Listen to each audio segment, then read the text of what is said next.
go. Woo! Kakaba. First time ko na gagamitin to sports mode eh. Sabi nila nagwi-wheelie daw. Ay, okay naman, so far okay pa naman. Nasa first gear tayo, low RPM. Ayan, hindi ko pa binibirit. Woohoo! Magpa-warm up muna tayo ng gulong bago natin ibirit.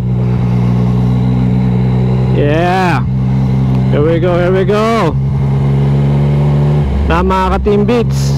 Woo! Nararamdaman ko na sports mode. Medyo kinakabahan ako pero okay lang. Tignan natin. A mode baby. Eto na. Yes. Tignan natin kung ano pinagkaiba na sa standard. Lakas ng hatak. Lakas ng hatak ah. Woo!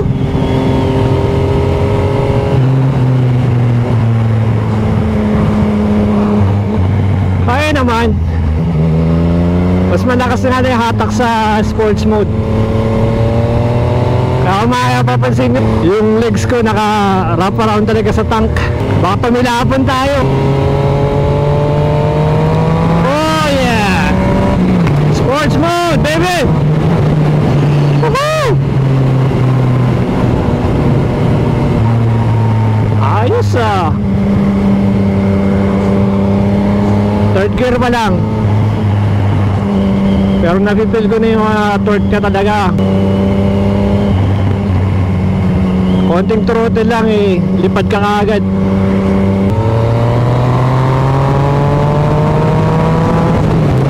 Yeah! Oh, the stick ang lupit. Woo!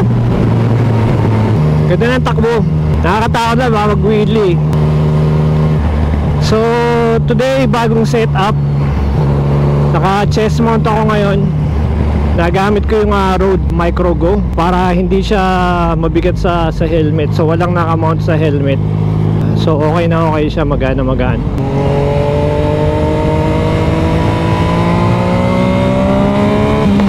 Woo! Papsa, lakas.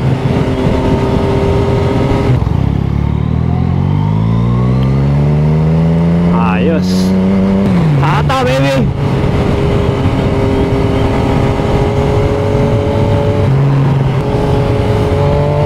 Subukan natin sa highway mga tol.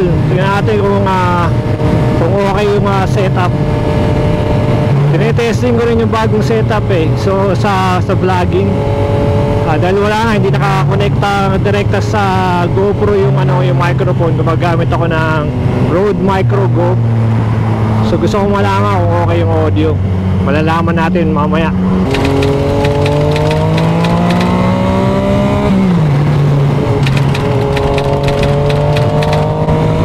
Okay mga to, iikot lang ako, ikot lang naman to eh. Pagka-ikot ko, papark muna ako. Pit stop lang sandali. Ito na tayo dun. Kaya mga tol, nandito na tayo sa again, Tim Hortons. Na-try ko lang yung yung sports mode nga. So okay na siya. So medyo nagagamay-gamay naman. Similar din sa standard, halos parehas lang. Kaya lang mas malakas yung hatak talaga ng sports mode. Kaya laging nakarap yung tong legs, nakarap na ganyan.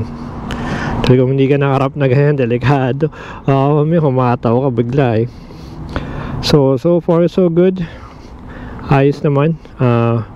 Yeah, so first time trying sports mode. So highly recommend kung nagmamadali kayo. So okay yun. Hindi naman siya nagwi-wheelie kung makakontrol nyo yung throttle. Makakontrol nyo yung yung paggagas. So okay lang siya. Okay, kain muna tayo.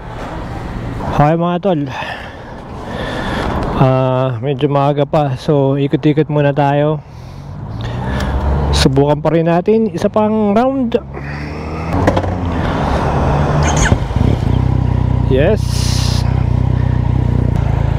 ito muna tayo, pasok tayo. Bigyan tayo ni Kuya.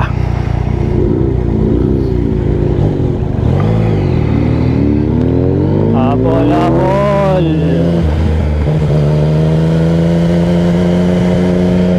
Habol, habol.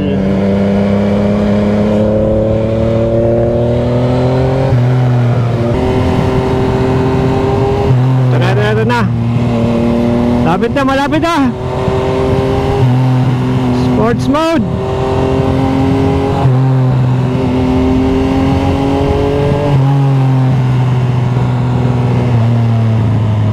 First gear. First gear lang muna tayo.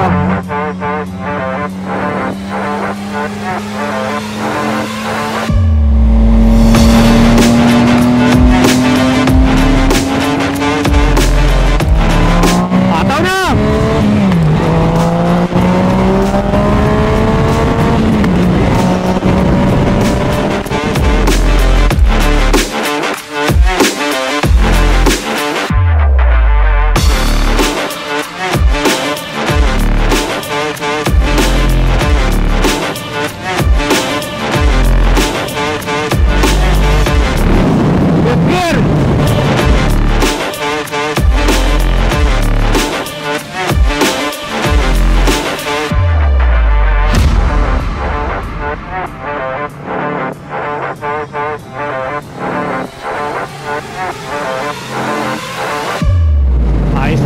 Ayos na.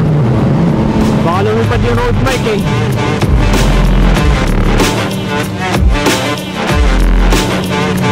Ayos. Good testing. Di lumipad yung road bike. Intact pa rin.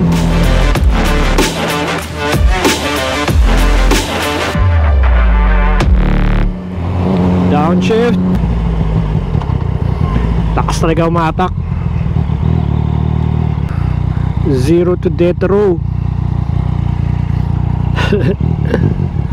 Grabe. Monster.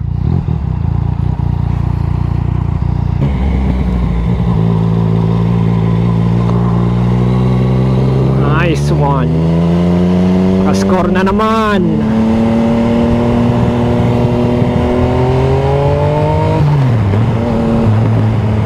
Pag nag-sports mode ka, para ayaw mo na bumalik sa standard eh.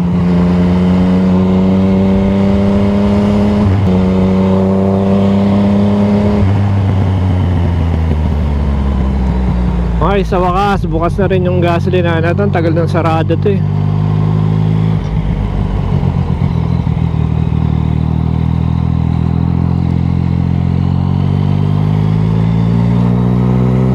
Sana all. Yeah boy. Okay, andito pa yung road mic. Takot ako, kala ko lumipad yung road mic eh.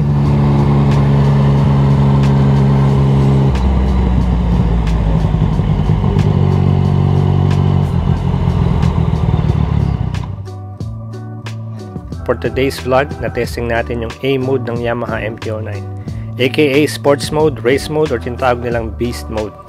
Napaka-torque ng mode na to mga tol, so sobrang ingat talaga ako sa pagpiga ng throttle. At medyo easy lang sa riding. Overall, nag-enjoy ako sa ride na to, sobrang solid. Dito ako natatapusin ng vlog, as always, para sa atin tong experience na to, at sana nag-enjoy din kayo. Thanks for watching. Please don't forget to like and subscribe and hit that notification bell button para updated kayo sa mga latest videos. Ride safe. Peace.